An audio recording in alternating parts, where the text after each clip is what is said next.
आज तक आपने अपने इर्द गिर्द होने वाली रस्मों को ही देखा होगा और आप शादी में होने वाली कुछ चंद रस्मों के बारे में ही जानते होंगे। मगर आज हम कुछ ऐसी रस्में आपको दिखाने जा रहे हैं जो देखकर आप वाकई हैरान हो जाएंगे। जी हाँ दोस्तों, दुनिया में शादी में होने वाली वो रस्में जो आपने आज तक नहीं सुनी, उनके बारे में आज इस वीडियो में बताया जाएगा। मेरा नाम है अवैस और आप देख रहे हैं अमेजिंग प्लेनेट उर्दू। सबसे पहले हम जिस रस्म की बात करने जा रहे हैं, इसे चाइना की एक मखसूस कम्युनिटी में किया जाता है। इस रस्म में होता कुछ इस तरह है कि शादी होने के बाद दूल्हे के दोस्त अपनी दोस्त की बीवी के कपड़े उतारते हैं और इसे एक रस्म की तरह लिया जाता है। ये रस्म देखने और सुनने में बहुत ही गलत है, मगर कोई भी लड़की अगर इस रस्म को करने से इनकार करती है तो ये समझा जाता है कि ये लड़की ज्यादा अरसे तक अपना घर नहीं बसा सकेगी। और यही वजह है कि ना चाहते हुए भी लड़कियां इस रस्म को निभाती हैं। और अब बात करते हैं इंडिया में होने वाली उस शादी की जिसमें एक लड़की की शादी किसी भी जानवर से करवा दी जाती है। ये भी एक रस्म है और इस रस्म को ना चाहते हुए भी लड़की को निभाना पड़ता है।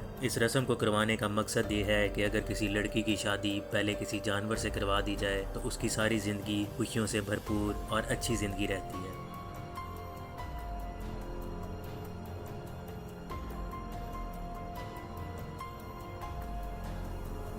और अब बात करते हैं एक ऐसी रस्म की जिसमें लड़का गांव की किसी ऐसी लड़की को किडनैप करके उसके साथ बलात्कार करता है या उसका रेप करता है, और ऐसा करने के बाद ये समझा जाता है कि अब ये लड़का शादी करने के काबिल है और फिर उसकी शादी कर दी जाती है। इस रस्म के खिलाफ उस मुल्क की कम्युनिटी ने बहुत बार एहतजाज भी किया है, मगर बदकिस्मती से ये रस्म आज भी इस गाँव में होती है। दोस्तों, अगर आपको हमारी ये वीडियो पसंद आई है तो हमारी वीडियो को लाइक करें और दोस्तों के साथ शेयर करें और हमारे चैनल को सब्सक्राइब भी कर लें ताकि आने वाली हर एक वीडियो आपको आपके होम पेज पर दिखे।